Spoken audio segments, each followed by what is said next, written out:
पास्का तथा बेखमीर रोटी के पर्व में 2 दिन रह गए थे। महायाजक और शास्त्री ईसा को छल से गिरफ्तार करने और मरवा देने का उपाय ढूंढ रहे थे। फिर भी वे कहते थे, पर्व के दिनों में नहीं, कहीं ऐसा न हो कि जनता में हंगामा हो जाए। जब ईसा बैथानिया में सीमोन कोढ़ी के यहां भोजन कर रहे थे तो एक महिला संगमरमर के पात्र में असली जटामासी का बहुमूल्य इत्र लेकर आई। उसने पात्र तोड़कर ईसा के सिर पर इत्र उंडेल दिया। इस पर कुछ लोग झुझला कर एक दूसरे से बोले, इत्र का ये अपव्यय क्यों? ये इत्र 300 दीनार से अधिक में बिक सकता था और इसकी कीमत गरीबों में बांटी जा सकती थी। और वे उसे झिड़कते रहे। ईसा ने कहा, इसे छोड़ दो, इसे क्यों तंग करते हो? इसने मेरे लिए भला काम किया। गरीब तो बराबर तुम लोगों के साथ रहेंगे, तुम जब चाहो उनका उपकार कर सकते हो, किंतु मैं हमेशा तुम्हारे साथ नहीं रहूंगा। ये जो कुछ कर सकती थी इसने कर दिया। इसने दफन की तैयारी में पहले ही से मेरे शरीर पर इत्र लगाया। मैं तुम लोगों से ये कहता हूं, सारे संसार में जहां कहीं सुसमाचार का प्रचार किया जाएगा, वहां इसकी स्मृति में इसके इस कार्य की भी चर्चा होगी। 12 में से एक यूदस इस्कारियोती महायाजकों के पास गया और उसने ईसा को उनके हवाले करने का प्रस्ताव किया। वे ये सुनकर बहुत प्रसन्न हुए। उन्होंने उसे रुपया देने का वादा किया और यूदस ईसा को पकड़वाने का अवसर ढूंढता रहा। बेखमीर रोटी के पहले दिन जब पास्का के मेमने की बलि चढ़ाई जाती है, शिष्यों ने ईसा से कहा, आप क्या चाहते हैं? हम कहां जाकर आपके लिए पास्का भोज की तैयारी करें?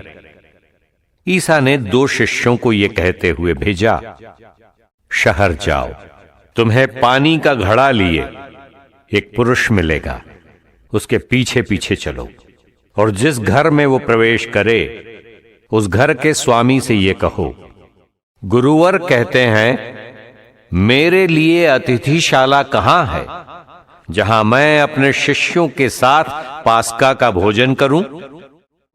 और वो तुम्हें ऊपर एक सजा सजाया बड़ा कमरा दिखा देगा, वहीं हम लोगों के लिए तैयार करो। शिष्य चल पड़े। ईसा ने जैसा कहा था उन्होंने शहर पहुंचकर सब कुछ वैसा ही पाया और पास्का भोज की तैयारी कर ली। संध्या हो जाने पर ईसा 12 के साथ आए।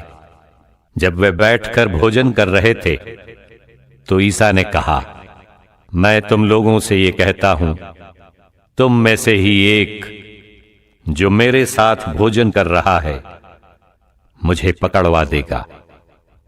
वे बहुत उदास हो गए और एक एक कर उनसे पूछने लगे, कहीं वो मैं तो नहीं हूं? ईसा ने उत्तर दिया, वो 12 में से ही एक है जो मेरे साथ थाली में खा रहा है। मानव पुत्र तो चला जाता है जैसा कि उसके विषय में लिखा है, परंतु धिक्कार उस मनुष्य को जो मानव पुत्र को पकड़वाता है। उस मनुष्य के लिए अच्छा यही होता कि वो पैदा ही नहीं हुआ होता। उनके भोजन करते समय ईसा ने रोटी ले ली और आशीष की प्रार्थना पढ़ने के बाद उसे तोड़ा और ये कहते हुए शिष्यों को दिया, ले लो, ये मेरा शरीर है। तब उन्होंने प्याला लेकर धन्यवाद की प्रार्थना पढ़ी और उसे शिष्यों को दिया और सब ने उसमें से पिया। ईसा ने उनसे कहा, ये मेरा रक्त है, विधान का रक्त, जो बहुतों के लिए बहाया जा रहा है। मैं तुमसे ये कहता हूं, जब तक मैं ईश्वर के राज्य में नवीन रस न पी लूं, तब तक मैं दाख का रस फिर नहीं पीऊंगा। भजन गाने के बाद वे जैतून पहाड़ चल दिए। ईसा ने उनसे कहा, तुम सब विचलित हो जाओगे, क्योंकि ये लिखा है, मैं चरवाहे को मारूंगा और भेड़ें तितर बितर हो जाएंगी, किंतु अपने पुनरुत्थान के बाद मैं तुम लोगों से पहले गलीलिया जाऊंगा। इस पर पेत्रुस ने कहा, चाहे सभी विचलित हो जाएं, किंतु मैं विचलित नहीं होऊंगा।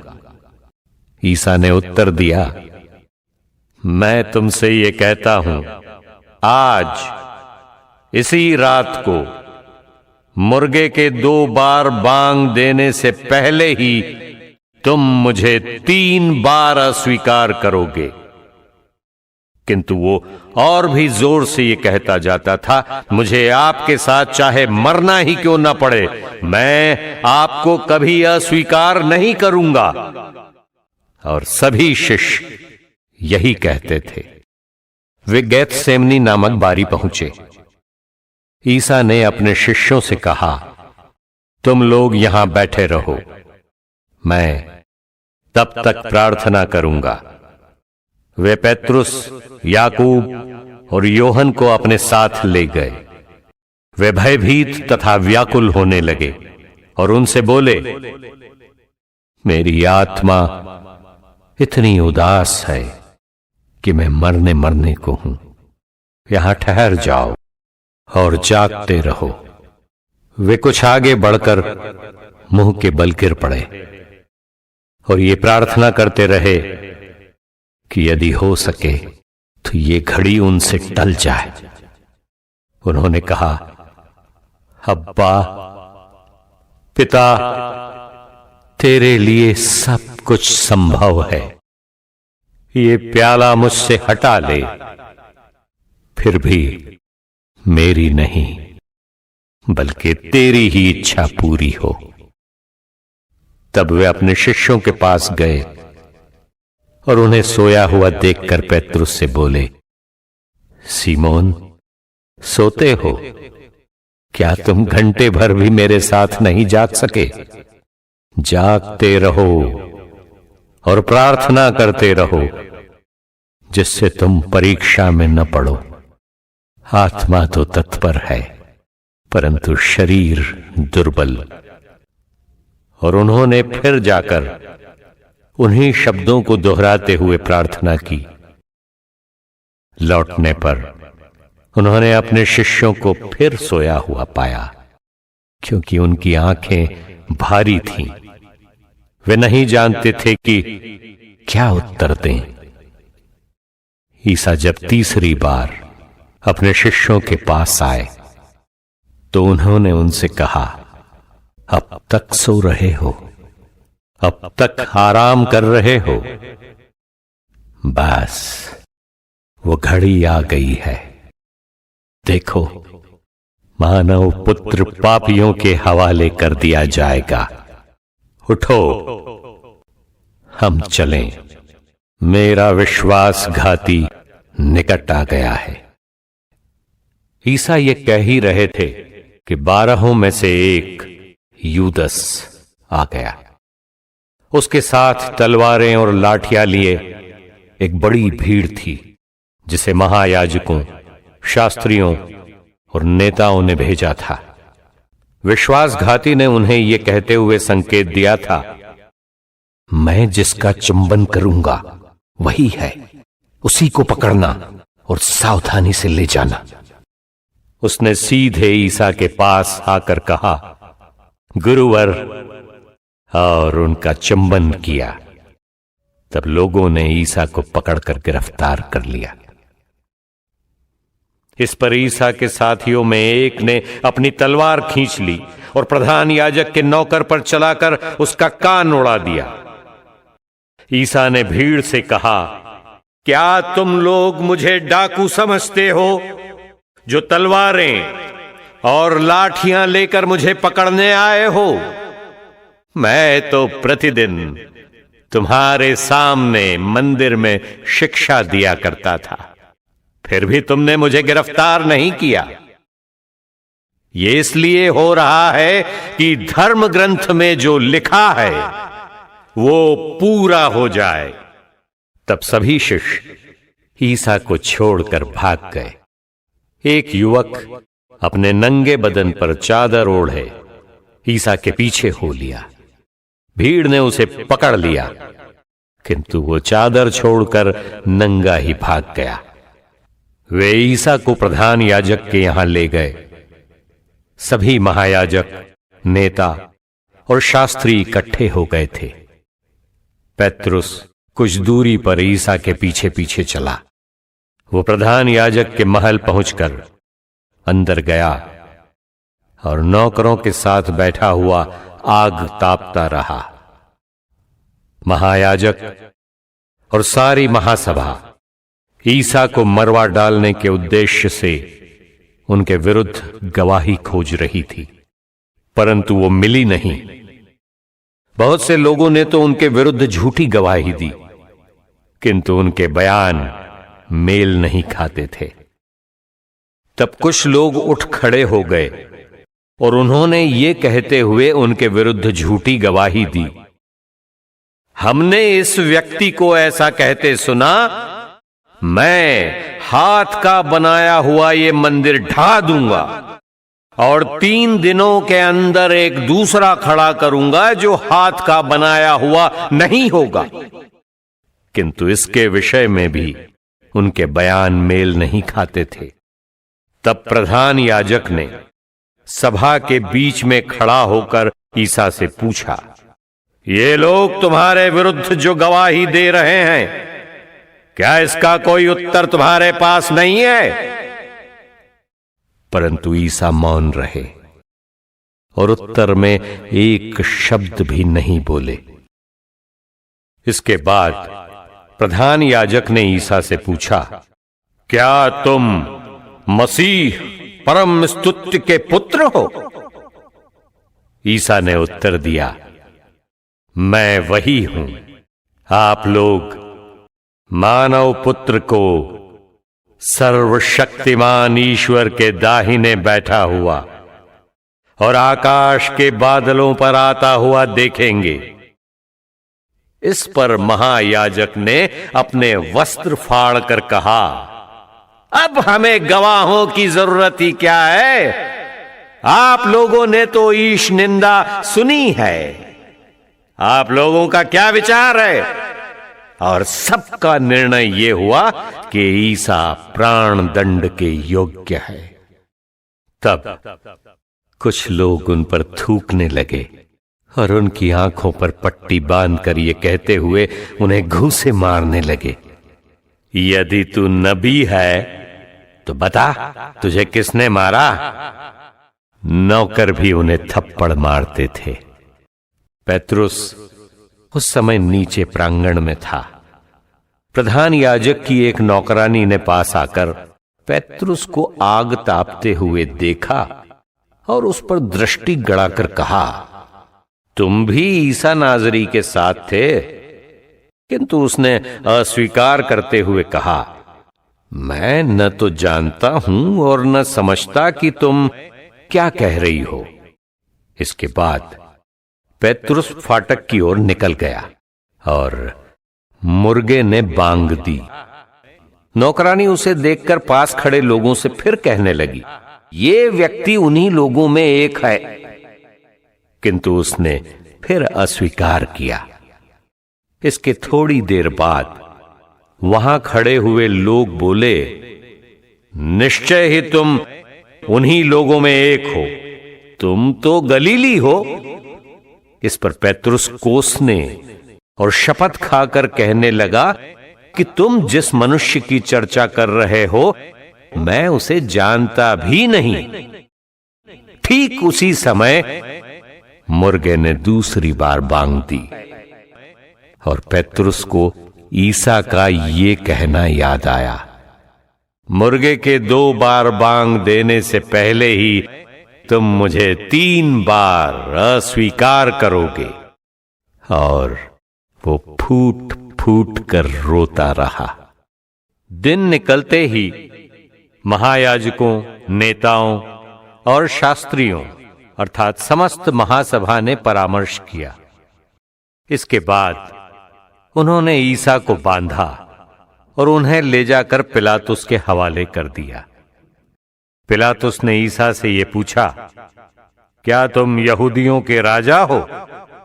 ईसा ने उत्तर दिया, आप ठीक ही कहते हैं। तब महायाजक उन पर बहुत से अभियोग लगाते रहे। पिलातुस ने फिर ईसा से पूछा, देखो ये तुम पर कितने अभियोग लगा रहे हैं, क्या इनका कोई उत्तर तुम्हारे पास नहीं है? फिर भी ईसा ने उत्तर में एक शब्द भी नहीं कहा।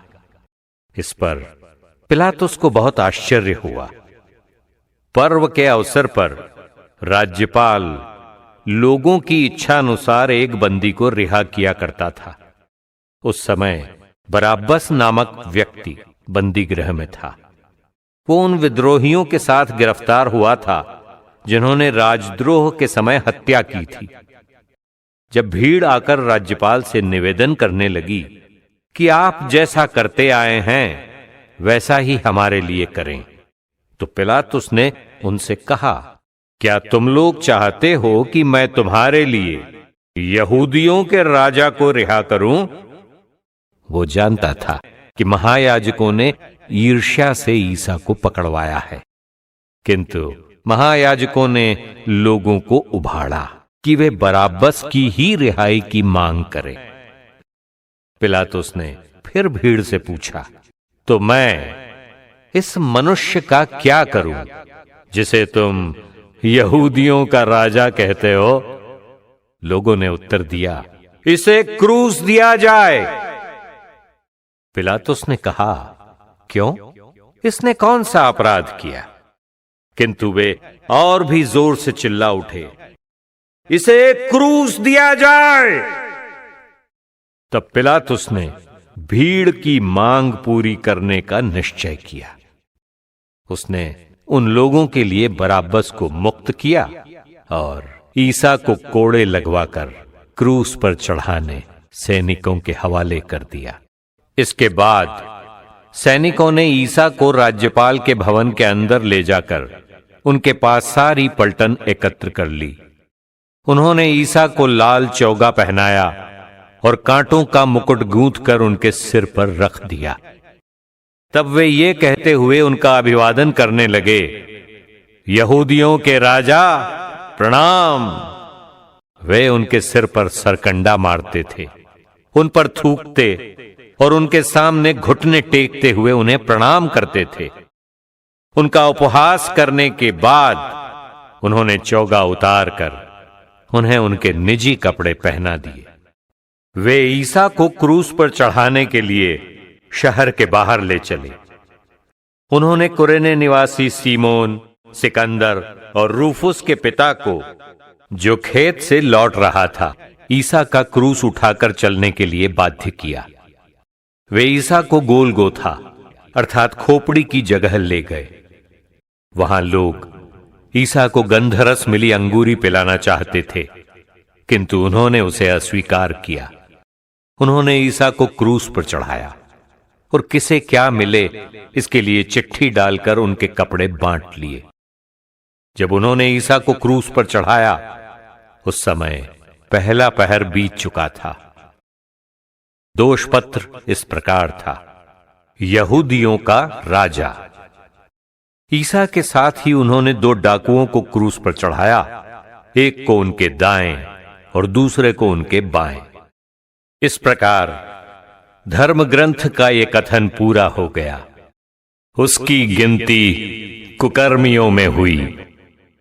उधर से आने जाने वाले लोग ईसा की निंदा करते और सिर हिलाते हुए ये कहते थे, ए मंदिर ढाने वाले और 3 दिनों के अंदर उसे फिर बना देने वाले, क्रूस से उतरकर अपने को बचा। महायाजक और शास्त्री भी उनका उपहास करते हुए आपस में ये कहते थे, इसने दूसरों को बचाया किंतु ये अपने को नहीं बचा सकता। ये तो मसीह इज़राइल का राजा है।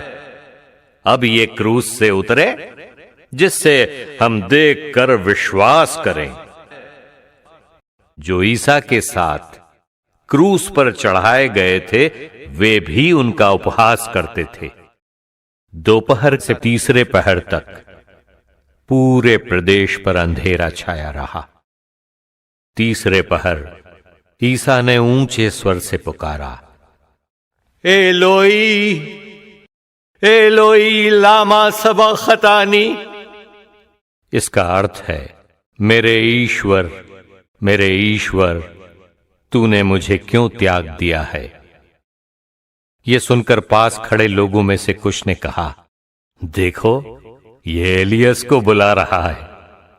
उनमें से एक ने दौड़कर पनसोख्ता खट्टी अंगूरी में डुबाया, उसे सरकंडे में लगाया और ये कहते हुए ईसा को पीने को दिया, रहने दो, देखें एलियस इसे उतारने आता है या नहीं। तब ईसा ने ऊंचे स्वर से पुकार कर प्राण त्याग दिए। मंदिर का पर्दा ऊपर से नीचे तक फटकर दो टुकड़े हो गया। शतपति ईसा के सामने खड़ा था। वो उन्हें इस प्रकार प्राण त्यागते देखकर बोल उठा, निश्चय ही ये मनुष्य ईश्वर का पुत्र था। वहां कुछ नारियां भी दूर से देख रही थीं। उनमें मरियम मगदलेना, छोटे याकूब और यूसुफ की माता मरियम और सलोमी थी। जब ईसा गलीलिया में थे वे उनके साथ रहकर उनकी सेवा परिचर्या करती थी। बहुत सी अन्य नारियां भी थीं जो उनके साथ ही यरूशलेम आई थी। अब संध्या हो गई थी। उस दिन शुक्रवार था, अर्थात विश्राम दिवस के पहले का दिन। इसलिए अरिमथिया का यूसुफ, महासभा का एक सम्मानित सदस्य जो ईश्वर के राज्य की प्रतीक्षा में था, आया। वो निर्भय होकर पिलातुस के यहां गया और उसने ईसा का शव मांगा। पिलातुस को आश्चर्य हुआ कि वो इतने शीघ्र मर गए हैं। उसने शतपति को बुलाकर पूछा कि क्या वे मर चुके हैं, और शतपति से इसकी सूचना पाकर यूसुफ को शव दिलवाया। यूसुफ ने छालटी का कफन खरीदा और ईसा को क्रूस से उतारा।